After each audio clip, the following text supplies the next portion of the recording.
Hello mga pangga ko, magandang buhay po sa inyong lahat. O paalala po sa mga ayaw po marinig ang aking boses o pahinaan na po agad, paki-mute na po agad ang cellphone mga pangga ko. O di ba? Para hindi na po kayo maririndi sa boses ko. At sa mga natutuwa naman sa aking pagbo-voice over ay sige, go, pagpapatuloy nyo yan. O baka naman siguro talagang hindi lang po kayo nagagandahan sa boses ko kasi parang yung pagtatagalog ko ay talagang parang pilit po. Gusto nyo po ba yung magsalita na lang ako ng Ilongga? Yung Ilongga na lang po yung sasabihin ko. Kasi parang pakiramdam ko rin pag nagsasalita ako, nagbo-voice over ako na Tagalog ang gamit ko. Parang pakiramdam ko ay napakatapang po ng aking boses. Siguro dahil parang yung pakiramdam ko kasi na dila ko ay pilipit. Parang hirap. Pero pag nag-iilongga ako ay wow. Ang bilis-bilis lang talaga. O, kaso nga lang, parang nag-iiba ang tono ko. Tapos, hindi naman lahat maintindihan yung sasabihin ko, o di. Kaya pinipilit ko magtagalog. Kaya kung magsasalita ako ng Ilongga, mga pangga ko, amo na gani nga sabi nila na kahit galit ang mga Ilongga, Baw, kahit galit na yan, malambing pa rin. Tulad niya na, alam mo, galit na ako sa'yo, nakakainis ka na. Pwede mo naman napahinaan cellphone mo, hindi mo ginapahinaan, akig na ko sa imo. Ote, tingnan nyo mga pangga.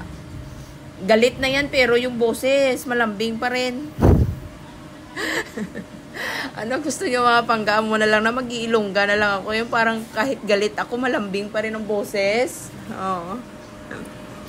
Pero mga pangga ko, kwento ko lang po sa inyo. Ito kasing kuko ng aking client. Dati mga pangga ko, hindi ganyan yung kuko niya. Maliliit. Tapos, nagsuggest ako kay client na hindi na pagkat ang gilid sang kuko niya, hindi na natin ikakat yung kuko para bumalik sa dati. Matagal pero tingnan yung mga pangga ko. Talagang tinuloy-tuloy namin na hindi na binabawasan yung gilid ng kuko niya. Hanggang tingnan yung mga pangga ko, bumalik na po sa dati, lumalaki na po. Isamantalang dati, patulis po itong kuko ni client. Yung tinatanggal na lang namin, yung dumi na lang sa gilid. Yung dry skin na lang. Pero alam nyo ba mga pangga ko kung gaano kalalalim dati yung mga gilid ng kuko niya? Malalalim, tapos ang lalaki ng mga ingrown, bawat kahit simula sa hinliliit niya. Pero tingnan nyo mga pangga ko, talagang ang ganda na ng kuko ni client, square na po. Kaya nasa sa desisyon yung mga pangga ko sa tuwing nagpapalinis kayo, kung hindi naman po sumasakit yung mga gilid ng kuko nyo, kung gusto nyo lang naman malinis. Ang paglilinis naman kasi mga pangga ko, hindi naman ibig sabihin na kinakat yung gilid ng kuko ay yung kinakat ang kuko tsaka tinatanggalan ng kinukutkot, ayun po yung paglilinis. Hindi naman po ganun. Ang paglilinis mga pangga ko, yung puputulan ng kuko, tatanggalan ng dry skin, malilinis po ng maayos ang kuko mga pangga ko. Kasi parang yung sa iba po kasi, kailangan talagang ikat yung side, talagang kukut-kutin yung kuko, para masasabi po talagang nililinis. Pero nasa desisyon nyo yan mga pangga ko, sasabihin nyo po sa manicurista nyo, na ayaw ko pong magpakat ng side, na tatanggalin lang po yung mga dry skin na matitigas sa gilid.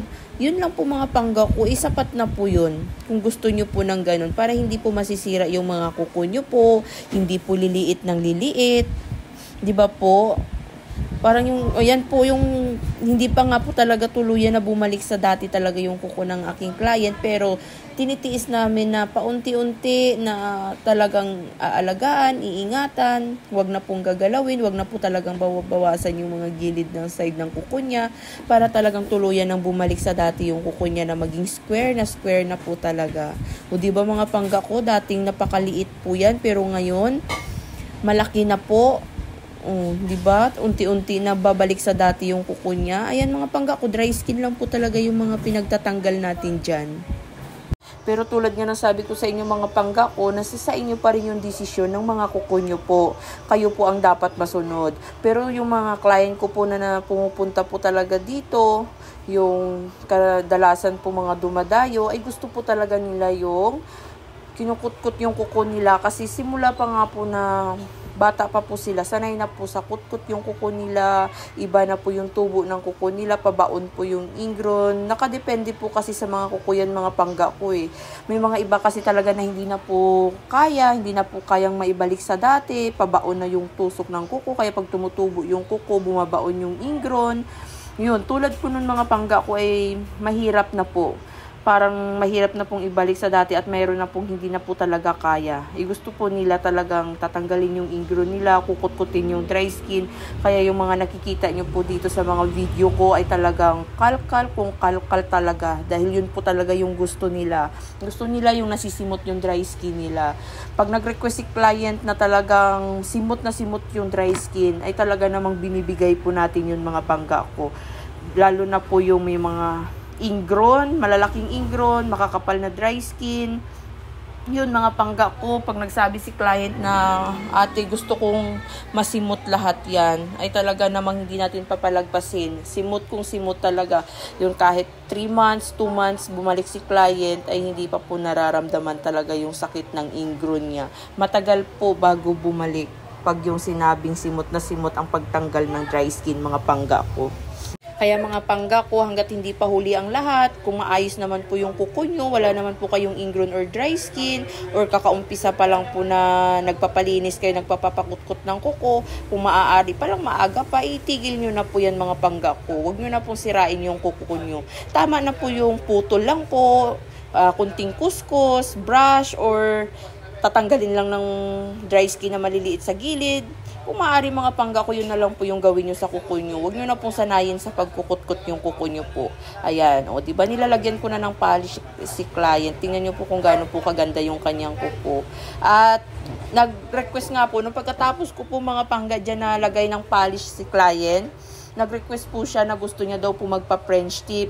Ang masama lang pangga ko, naubusan po pala ako ng white na polish, yung pang French tip po.